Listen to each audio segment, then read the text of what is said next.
अस्सलाम वालेकुम नाज़रीन, प्रोग्राम आप देख रहे हैं commentary box. World cup special edition जारी है। मैं हूं तलहा आलमगीर और ऑफ कोर्स गुज़श्ता रोज जो बिग एनकाउंटर था न्यूजीलैंड एंड ऑस्ट्रेलिया, दो बड़ी टीमें आमने सामने थी। ऑफ कोर्स ऑस्ट्रेलिया दो मैचेस हारने के बाद they are back in the form of their lives and एक इंपॉर्टेंट मैच अगेंस्ट न्यूजीलैंड जीता है और what a nail biter it was. Of course उनके 5 रन से 388 जब डिफेंड करने जा रही होती है कोई भी टीम, तो ऐसा लग रहा होता है कि वो टीम ग्रिप उसकी ज्यादा होगी इस मैच के ऊपर। लेकिन New Zealanders they were all over Australia, but आखिर में जिमी नीशम ही got run out and then it was just away from New Zealand. So इस पर हम ऑफ कोर्स बात करेंगे। और आज भी दो big guns, of course English cricket team defending champions हैं, not in their form of their lives because इस टूर्नामेंट में अब कोई चांसेस नहीं उनके टॉप 4 में फिनिश करेंगे। हार्डली ऐसे चांसेस लग रहे हैं कि फिनिश कर सकते हैं। लेकिन of course Indian national team the host nation all over हैं इस वक्त। इंग्लैंड उस वक्त और 8-7 खिलाड़ी आउट कर चुके हैं। Rohit Sharma was the only player who was मतलब जो लग रहा था कि आज खेलने हैं। 3 छक्कों की बदौलत उन्होंने आज 87 रन की इनिंग्स खेली। लेकिन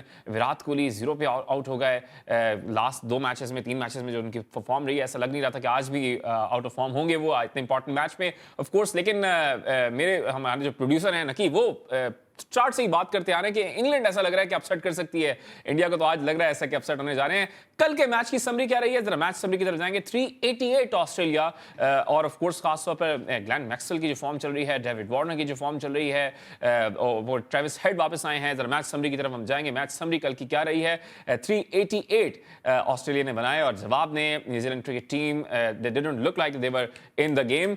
मैच समरी की तरफ हम बात करें हैं। ट्रेविस हेड ने सेंचुरी स्कोर की है, डेविड वार्नर ने 81 रन्स, मैक्सवेल 41। ऑफ कोर्स जवाब ने न्यूजीलैंड ने 50 ओवर्स ज़ाहिर पूरे खेले हैं और उसके बाद 5 रन से ऑस्ट्रेलिया ने अपना ये मैच जो है अपने नाम कर लिया ऑफ कोर्स। लेकिन आज के मैच में जो कैप्टन नॉक रही है ऑफ कोर्स रोहित शर्मा की रही है। सो ऑफ कोर्स कैप्टन नॉक है रोहित शर्मा की, इस पे हम बात करेंगे। आगे चल के एक ब्रेक की तरफ जाएंगे, ब्रेक से वापस आएंगे तो ऑफ कोर्स इस पे भी बात करेंगे। शादाब खान पे भी अब बहुत तनकीद की जा रही है। साबिक ऑलराउंडर हैं, बॉलर हैं उमर गुल, उन्होंने ये बात की है कि अगर आप वाकई कंकशन का शिकार थे तो जब पाकिस्तान जीत रहा था तो आप डगआउट में आके बैठ के एंजॉय कर रहे थे कि भाई विकेट्स मिल रही हैं पाकिस्तान को। लेकिन जब कंकशन का शिकार हुए आप, जब मैच स्टार्ट हुआ, दूसरी दिन स्टार्ट हुई, तो आप वहाँ पर डगआउट में नहीं थे। तो ऑफ कोर्स बात करेंगे कमर्शियल ब्रेक के बाद।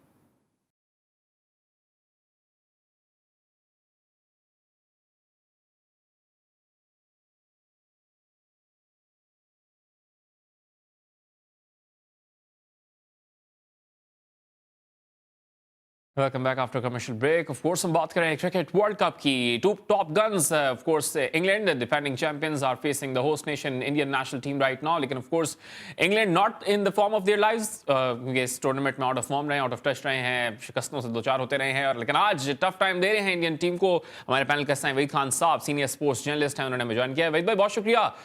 एक्सपेक्ट कर रहे थे टॉस जीत कर बॉलिंग का जब फैसला किया, दुरुस्त फैसला है? क्योंकि ऐसा लग रहा है कि 87 रोहित शर्मा के अलावा तो पूरी टीम ही पक्षी उड़ा दी है इंग्लैंड नेशनल टीम ने इनके। भाई 221 फॉर 8 इंडिया, बिल्कुल सही फैसला बॉलिंग का। और बहुत अच्छी बॉलिंग आज की इंग्लैंड के बॉलर ने। आज ये इंग्लैंड टीम लगी for the first time in this tournament की, ये डिफेंडिंग चैंपियंस है और हमें पता है कि इंग्लैंड की टीम मतलब व्हाइट बॉल क्रिकेट में हमेशा अच्छी रही है।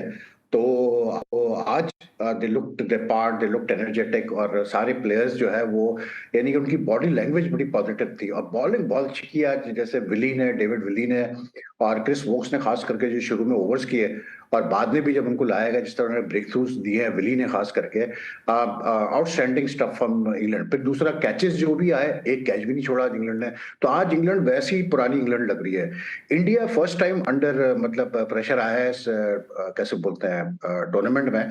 तो थोड़ा सा उनकी बैटिंग आज उस तरह नहीं चल रही है। और आई थिंक आप देखें ये सिचुएशंस होती हैं, आपकी विकेट गिरती हैं जल्दी। आज जैसे विराट कोहली डक्ट आउट हुए, शुभमन गिल जल्दी आउट हो गए, श्री सैयर आउट हुए। लेकिन बात यही होती है कि अगर आपने आजकल की मॉडर्न डे क्रिकेट में तरीकेकार ये होता है कि आपको स्ट्राइक को रोटेट करना पड़ता है, आपको मतलब रन्स का फ्लो रखना पड़ता है, यू कांट गो स्लो।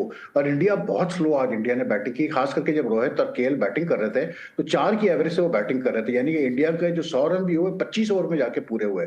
तो जब इतना स्लो आप खेलेंगे तो जाहिर सी बात है फिर जो नीचे से जो लोग आ रहे हैं खेलने के लिए उनके ऊपर तो प्रेशर आ गया।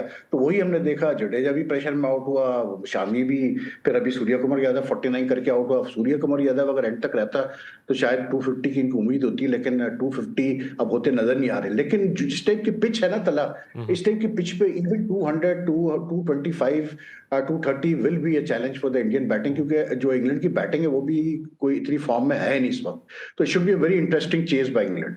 अच्छा वेद भाई, आपको याद होगा जब एशिया कप में पहला जो मैच था पाक भारत का, जो बारिश से मुतासर हो गया था, 270 में 272 बनाए थे इंडिया ने।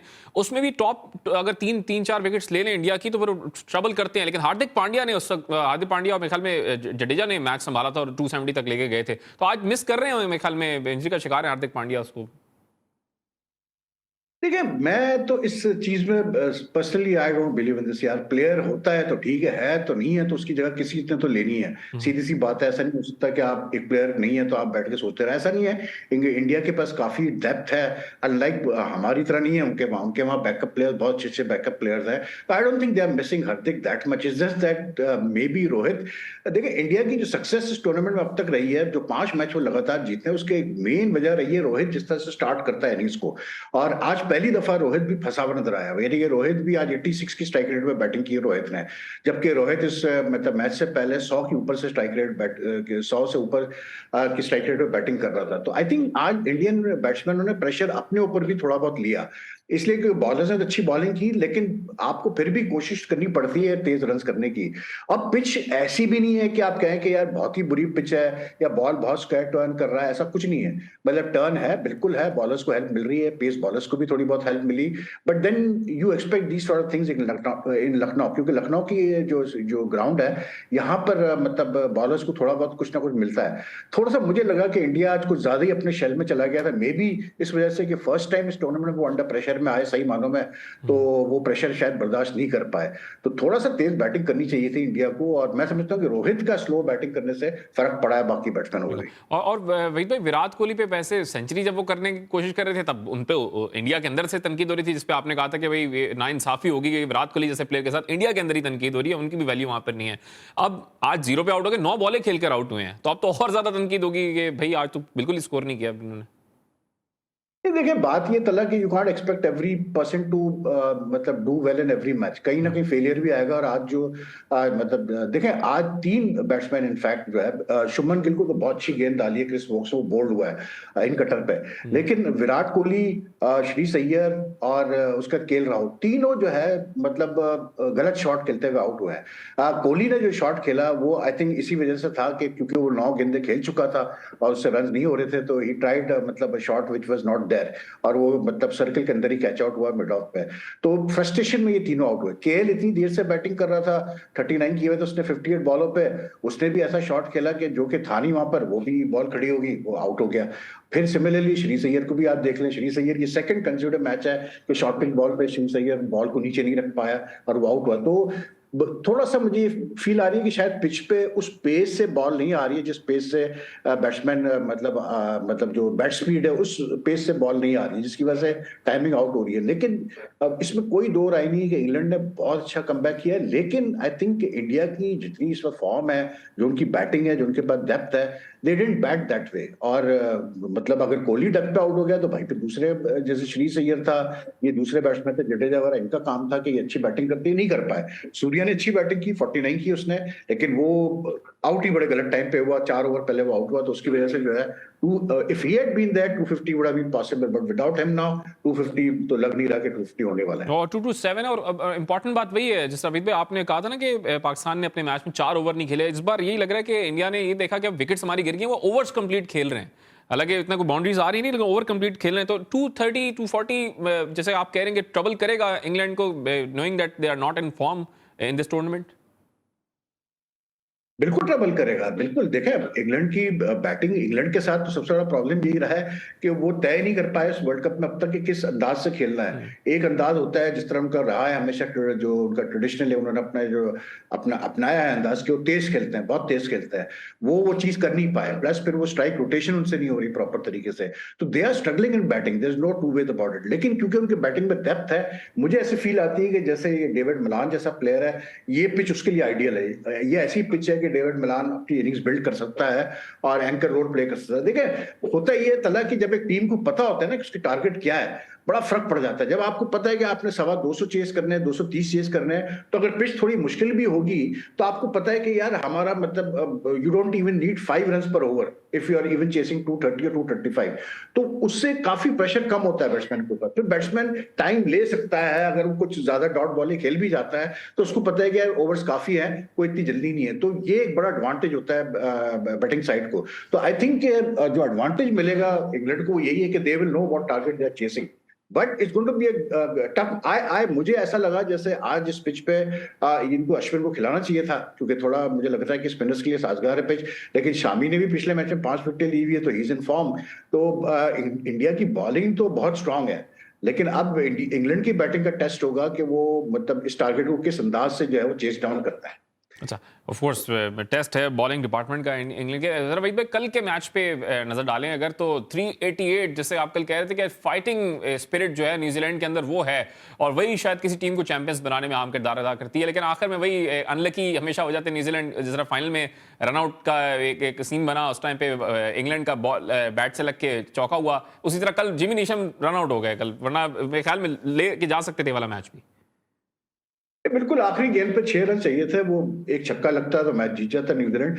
लेकिन it's regardless of the fact that they lost the match, the point is this के यार जिस तरह से उन्होंने बैटिंग की 389 के, जब किसी टीम को टारगेट मिलता है तो वो आप समझ लें 50% साइकोलॉजिकली वो टीम मरी हुई होती है। लेकिन the way New Zealand fought and the way they batted, Ravindra ने जो 100 किए, फिर निशम ने जो 50 किए, फिर डेल मिचेल ने 50 किए, इट वाज ऑसम बैटिंग। और ऑस्ट्रेलिया एंड में प्रेशर में था, ऑस्ट्रेलिया की बॉलिंग जो है काफी प्रेशर में थी। वो जैम्पा 3 विकेटें जो ले गया और हेजलवुड जो 2 विकेटें ले गया, उससे बहुत फर्क पड़ा उन पर रनआउट जो हुआ निशम का। लेकिन कल स्कैर पड़ी है ऑस्ट्रेलिया को, और New Zealand will be very happy कि उन्होंने मतलब इतना बड़ा टोटल भी तकरीबन 5 रन से रह गया बस वो चेस करते करते।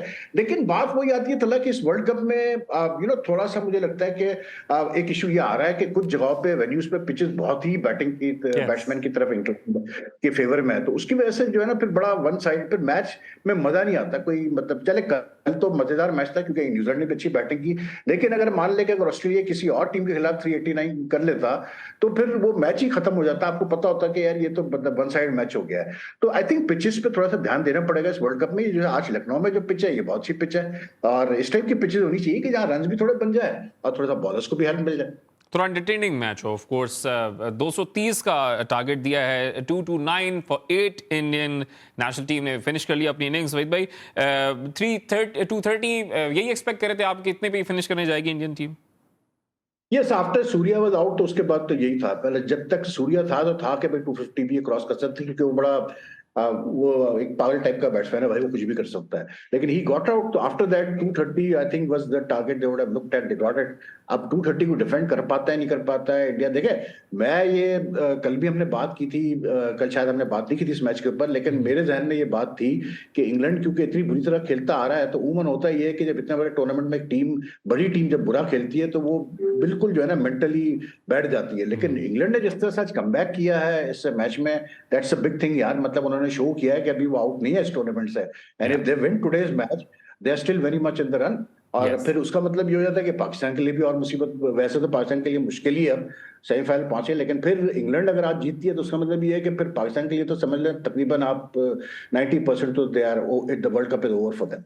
बिल्कुल भी आज का मैच जीतना बहुत इंपॉर्टेंट है। एक ब्रेक की तरफ जाएंगे क्योंकि आज बॉटम ऑफ द टेबल है इंग्लैंड, तो आज बहुत अच्छी फाइट बैक है। सवीद भाई से वापस आके जरा पाकिस्तान के कैप्टन से मुतालिक बहुत बात की जा रही है, उन पर भी बात करेंगे। ऑफ कोर्स शादाब खान से मुतालिक भी, और जो गुज़श्ता रोज़ ने बात की थी राशिद लतीफ़ की कि उन्होंने ये कहा है कि बाबर आजम ने जब कॉल की ज़का अशरफ को तो उन्होंने कॉल पिक नहीं की, लेकिन पीसीबी ज़राए ने इस तमाम खबरों की जो तरदीद कर दी है। Talking about short commercial break.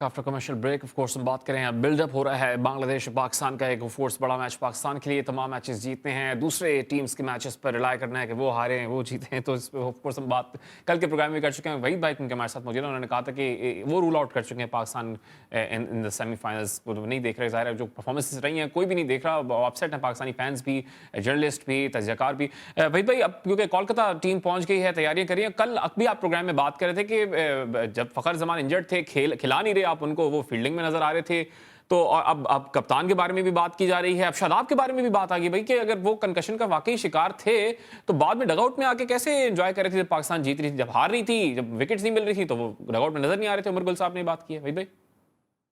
Umar Gul साहब ने जो है बिल्कुल ही फजूल बात की है। और ये मैं कहता हूँ ना तल्ला कि ये कुछ फॉर्मर प्लेयर्स जो है ना बगैर सोचे समझे जो है बात करते हैं। ये अगर किसी और कंट्री में होना, बिलीव करें कुछ बातें ये लोग जो करते हैं, इनमें से बहुत सारे फॉर्मर प्लेयर्स हैं, मैं नाम नहीं लूंगा, लेकिन ये लाइबलस बातें करते हैं, ये अगर किसी और कंट्री में हो तो इनके ऊपर मतलब वो हो जाए, डैमेजेस फाइल हो जाए, प्लेयर डैमेजेस फाइल कर सकता है इनके ऊपर कि यार आपने ऐसे कैसे मेरे पर इल्जाम लगाया। देखिए कंकशन जो होती है ये इसका ताल्लुक दिमाग से होता है। अब ये डॉक्टर जो वहां मौजूद होते हैं वो डिसाइड कर सकते हैं कि हाँ भाई ये इसको खेलना चाहिए नहीं खेलना चाहिए। वो अगर डगआउट में आके बैठ रहा है या वो चीयर ऑन कर रहा है पाकिस्तान टीम का, उससे उसका कोई ताल्लुक नहीं। It does not mean that he is been declared fit by the doctors to go and play on the field. बड़ा फर्क होता है। उमर गुल को ये चीजें समझनी चाहिए बिगर बोले। मतलब इस तरह की आप बात कर रहे हैं कि जी शादाब खान जो है वो भगौड़ा हो गया और वो फील्ड छोड़ के चला गया और वो खेलना नहीं चाहता था और उसने पता नहीं कितने करोड़ आवाम को जो है बेवकूफ बनाया। मतलब यार ये क्या बातें हैं।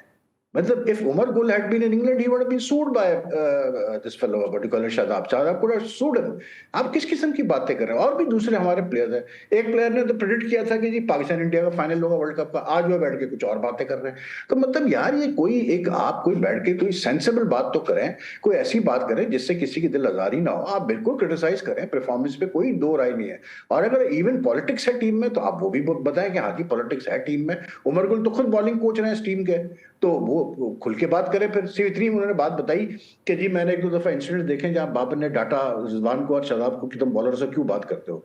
तो आप तो बॉलिंग कोच रहे हैं, तो आप बताएं फिर क्या टीम में क्या माहौल देखा आपने। मतलब आपकी रिस्पॉन्सिबिलिटी बनती है ना। अगर माहौल अच्छा था तो आप बताएं लोगों को कि नहीं यार मैं जब बॉलिंग कोच था तो माहौल बहुत अच्छा था और बाबर का बड़ा कंट्रोल है टीम के ऊपर। ये बातें नहीं कर रहा है, वो शादाब की बात कर रहा है, बेवकूफ वाली बात कर रहा है। मतलब यार अजीब ये लोग हैं। आई डोंट थिंक ऐसा हो सकता है। मतलब शादाब अब ऐसा भी नहीं है यार कि ठीक है एक प्लेयर परफॉर्म नहीं कर रहा, वो अलग बात है, लेकिन इस तरह उस पर इल्जाम लगाना कि जी वो मतलब जानबूझ के भाग गया फील्ड से, ये तो बड़ी ज्यादती वाली बात है यार। और अब साबिक क्रिकेटर्स की बात करें ना विद भाई, अब एक और मुहिम चलाई जा रही है कि सरफराज अहमद को दोबारा कप्तान बना दिया जाए। और जब प्रेस कॉन्फ्रेंस की थी मिकी आर्थर ने तो उन्होंने कहा था कि विच हंट बहुत जल्दी हो जाएगा अगेंस्ट बाबर आजम। वो सपोर्ट कर रहे हैं बाबर आजम को, फॉर्मर क्रिकेटर्स कह रहे हैं सरफराज को ले आए। हम आवाजें सुन रहे हैं, उस दिन आपने खबर दी थी कि इंजमाम ने गुफ्तगू की है शान मसूद से। हम बातें तो बहुत सी सुन रहे हैं विद भाई। ठीक है यार, ये जो मिकी ऑथर की बात है विच हंट की, वो एक्सपेक्ट क्या कर रहा है। मतलब आप जब टीम इतना बुरा परफॉर्म करेगी तो उसके बाद विच हंट ही होना है ना। उसको नहीं पता पाकिस्तान क्रिकेट का कल्चर कैसा है, उसको नहीं पता पाकिस्तानी का कल्चर कैसा है। हमारे वहां तो क्रिकेट बहुत बड़ी चीज है भाई। हमारे वहां सिर्फ स्पोर्ट थोड़ी है क्रिकेट कि आप सिर्फ उसको स्पोर्ट समझो। हमारे वहां तो क्रिकेट ही एक चीज है जो सबको यूनाइट करती है। तो ये तो मिकी ऑथर ने तो जो इस वर्ल्ड कप में बढ़ मारे हैं वो तो यार उसको जो है ना बोनस देना चाहिए इसके ऊपर। मतलब वो जो अहमदाबाद के जो उन्होंने बढ़ मारा क्राउड बिहेवियर पे। अब ये जो नया उन्होंने विच हंट की बात की, बात ये कि यार देखें अभी फिलहाल जो है वर्ल्ड कप, अभी तो पहले ये तय करें आप कि ये जो क्रिकेट बोर्ड है ये रहेगा या नहीं रहेगा 4 नवंबर के बाद, क्योंकि इनका टेंडर खत्म हो रहा है 4 नवंबर को। तो अभी तो वर्ल्ड कप के बाद जो भी होना है, वर्ल्ड कप तो 19 तारीख को खत्म होगा ना यार। पाकिस्तान अगर सेमीफाइनल नहीं भी आता तो पाकिस्तान का आखिरी मैच 11 नवंबर को है, तो अभी बहुत टाइम पड़ा है। पहले तो ये तो डिसाइड हो कि क्रिकेट बोर्ड रहता है नहीं रहता है, क्या जक्का शरीफ साहब ही रहेंगे या कोई और होगा। तो फैसले जो उस वक्त होगा बोर्ड में वो ही करेगा ना। रही बात सरफराज की, वो इसलिए सरफराज की बात की जाती है क्योंकि हमारे पास बड़े लिमिटेड ऑप्शंस हैं। आप किसको कप्तान बनाएंगे मुझे बताना आप। चले अभी हम मतलब जज्बात में आके हम बिल्कुल ये बात कर रहे हैं कि शाहीन शाह अफरीदी आपको बना दे आप T20 का कप्तान, क्योंकि उसने लाहौर कलंदर्स की है। चले T20 हद तक मैं एक्सेप्ट कर लेता हूँ, लेकिन what about test and one day. आप ऑस्ट्रेलिया का टूर है आपका इस वर्ल्ड कप के बाद भाई, आप न्यूजीलैंड जा रहे हैं खेलने के लिए, तो मुझे बता देना कि फिर आप टेस्ट में और क्या ऑप्शन आप कहते हैं। रिजवान है ठीक है, शान मसूद है ठीक। तो मेरा मानना ये है, मैं इसलिए इट्स नॉट अबाउट कि कोई कराची या लाहौर की बात है, ऐसी कोई चीज नहीं है। बात ये कि इस वक्त सेंसिबल चीज यही है क्योंकि सरफराज को तो इस वर्ल्ड कप टीम में होना चाहिए था टू बी वेरी ऑनेस्ट, लेकिन बात ये कि अभी सेंसिबल ऑप्शन यही है आपके पास। कप्तानी के दौर में कह रहे हैं इमाम भी आ गए हैं, अब कहा जा रहा है।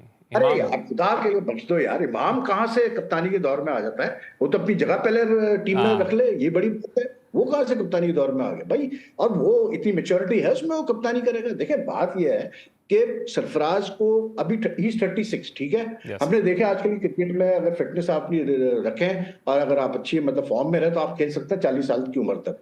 2 साल मेरे हिसाब से चैंपियंस ट्रॉफी तक सरफराज को आप कप्तान बनाएं, ठीक है, उसके साथ एक वाइस कप्तान अपॉइंट करें आप, जिसको आपने आगे लेके चलना है। जी।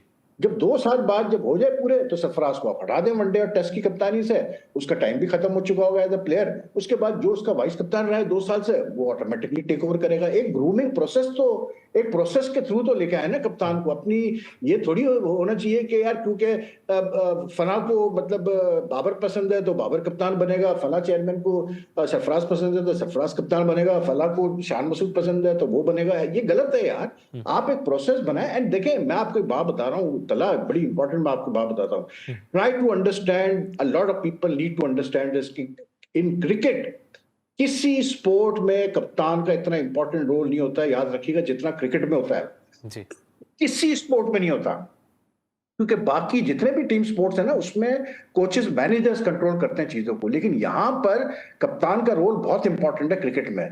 तो बात यह है कि भाई आप कप्तान को एक प्रोसेस के थ्रू लेके आए हैं, इसलिए, और ये जरूरी नहीं है कि जो प्लेयर अच्छा प्लेयर है वो एक मतलब ऐसा प्लेयर है जो कि टीम में सेलेक्ट होता है वो ही अच्छा लीडर भी बन सकता है। ये जरूरी नहीं है। ये बाबर में हमने देख लिया।